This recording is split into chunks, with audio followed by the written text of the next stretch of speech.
And talking about military might, India is keen to develop its own defense capabilities. I'm talking about the manufacturing of arms. From a net importer of weapons, India wants to become an exporter. Prime Minister Modi has set a new goal. He wants to triple India's arms exports. हमारा लक्ष्य है कि 2024-25 तक हम export के इस आंकड़े को $1.5 बिलियन से बढ़ाकर $5 बिलियन तक ले जाएंगे। इस दौरान किए गए प्रयास भारत के लिए एक लॉन्च पैड की तरह काम करेंगे। 5 billion in arms exports. The goal is ambitious. Is it realistic though? Let's look at the possibilities. Where does India stand today in defense exports?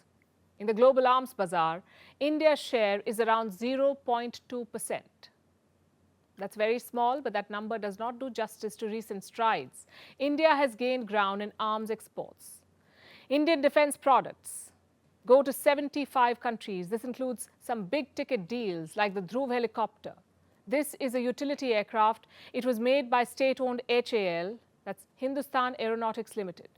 It is used by the Indian Air Force. So far, it's been sold to 3 countries, the Philippines, Mauritius, and Ecuador.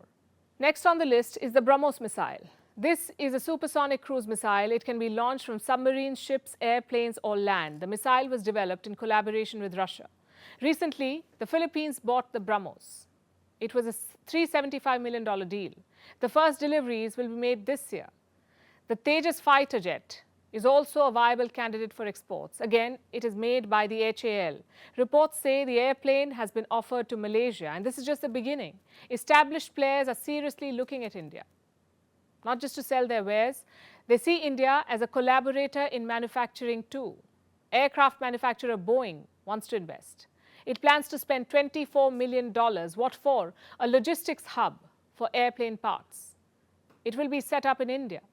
And just today, Airbus made a major announcement. They have signed a deal with Air India. Air India will buy 250 aircraft from Airbus. It is being called the mother of all aviation deals, the biggest ever order by an airline for planes. Prime Minister Modi and French President Macron met virtually to announce the deal. There was a special emphasis on made in India.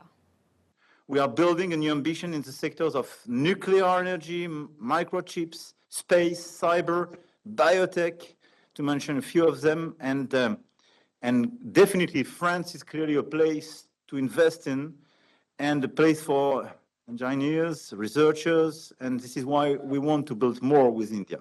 चाहे Indo Pacific क्षेत्र में सुरक्षा और स्थिरता का विषय हो या वैश्विक फूड सिक्योरिटी तथा हेल्थ सिक्योरिटी, भारत और फ्रांस साथ मिलकर सकारात्मक योगदान दे रहे हैं. Boeing and Airbus are selling commercial aircraft. How will this benefit India's defense sector? With Boeing and Airbus, both of them, they also make military aircraft. So their know-how can prove to be beneficial. Domestic manufacturing can supercharge defense exports. At the same time, there's a huge backlog. Recently, the government made a revelation in Parliament. It is about the DRDO, the Defense Research and Development Organization, DRDO. It is India's largest research organization for defense. It is run by the Government of India, and it focuses on the development of weapons. The DRDO runs what are called multiple mission mode projects. These are high priority initiatives for India's armed forces. They fulfill specific operational requirements. So it is important that they're completed in a given time frame. But the DRDO is running 55 such projects right now. 23 of these are running behind schedule. What are these projects? From combat aircraft to drones to missiles, warships, even military gun systems. One of the main problems is cost escalation, meaning the cost to complete the projects has gone up.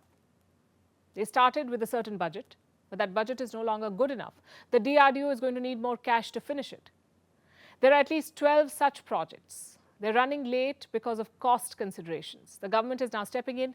It has increased the frequency of project reviews. Officials from the armed forces are involved. The directors at DRDO have been given more control over the finances. The goal is to speed up the completion of projects. Defense manufacturing remains a promising sector. It can accelerate India's growth, but so far it has under-delivered.